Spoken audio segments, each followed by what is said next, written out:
uyu mu bijyanye no gutagetinga cyangwa se mu gufata umuhigo wayo, ni inyamaswa y'imbere yiri kwiruka, amaguru yayo y'inyuma ashobora kujya guhura n'ay'imbere, ari nabyo ibisamagwe biba biri inyuma aho ngaho.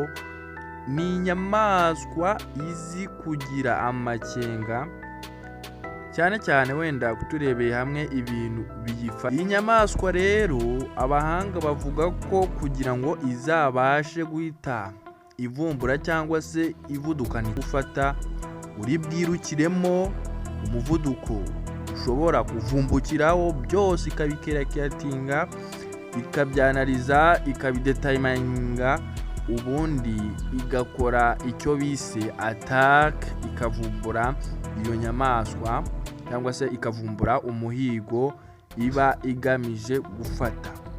Abashakashatsi rero mu bijyanye na siyanse bagaragaje yuko iyi nyamaswa ari inyamaswa igira amahoro, ni inyamaswa igira amahoro buriya utayendereje cyangwa se uyitwareho nabi, ari inyamaswa mushobora kubisikanaho ikigendera nawe ukagenda, ariko bitavuze ko iyo ushatse kwigira ndigabo ibura kukwanjama.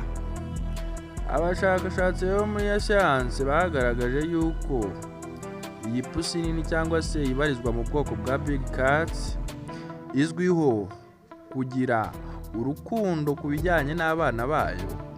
Ni ukuvuga ngo nyabuneka ugize ibyago ikagufatira ahantu cyangwa se ikagufata wafashe icyana cyayo, mwabyenga iminyagara sinzi ko wayiva mu nzara. Ni inyamaswa ibasha kugira urukundo ruhambaye ku bijyanye n'abana bayo.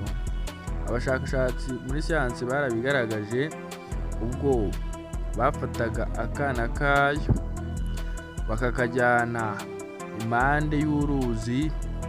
Ikintu yabakoreye nta kindi, yaraje ishwanyaguza electronics zose bari bazanye, ibereka ko ku bijyanye n'umwana wayo ari navogerwa. Tugarutse ku bijyanye n'umuhigo rero, iyi nyamaswa mu bijyanye n'umuhigo ni inyamaswa, ni ukuvuga ngo iyo yatagetinze ikintu cyangwa se yabonye umuhigo, nta kindi nyine focus niyo ni uwo muhigo ifokasingaho, nta kindi.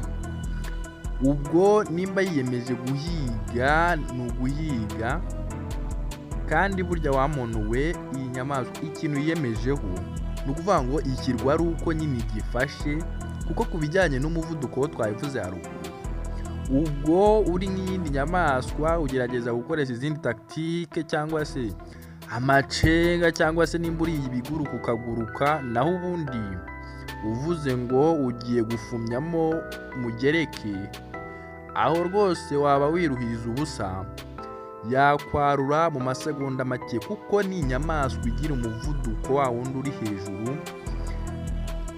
Ihukomora yuko nyine buriya mu bitugu byayo ngo nta gufwa ribamo ribasha gufatanya nyine ukuguru kw'iburyo, ukuboko kw'iburyo ndetse n'ukuboko kw'ibumoso. Ndabashimiye rero mwebwe mudahwema kutwereka ko muri kumwe natwe aha ngaha ni Kwimenya TV Show. Mbibutsa gukora subscribe, like, share and comment. Mukomeze mubane natwe mu biganiro byacu bitaha. Hasta la vista. Mboneraho no kubashimira abantu mugiye gutya rwose mukadukubita comments zanyu, ziratwubaka. Ni byiza yuko nyine ukabona hari abantu bagusapotinga cyangwa se bakwa encourage bakagutera courage. Merci, mugire ibihe byiza. Thank you.